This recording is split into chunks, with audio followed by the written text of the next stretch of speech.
Manatiling nakataas ang kanang kamay sa ayos ng panunumpa. Panunumpa ng lingkod bayan. Ako ay isang lingkod bayan. Pangangalagaan ko ang tiwalang ipinagkaloob ng mamamayan.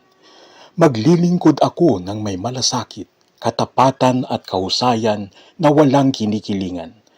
Magiging mabuting halimbawa ako at magbibigay ng pag-asa at inspirasyon sa aking kapwa lingkod bayan. Lilinangin ko ang aking sariling kakayahan upang sa lahat ng panahon ay mapaglingkuran ko ng buong kahusayan ang sambayanan. Hindi ako makikibahagi sa mga katiwalian sa pamahalaan. Pipigilan at isisiwalat ko ito sa pamamagitan ng tama at angkop na pamamaraan.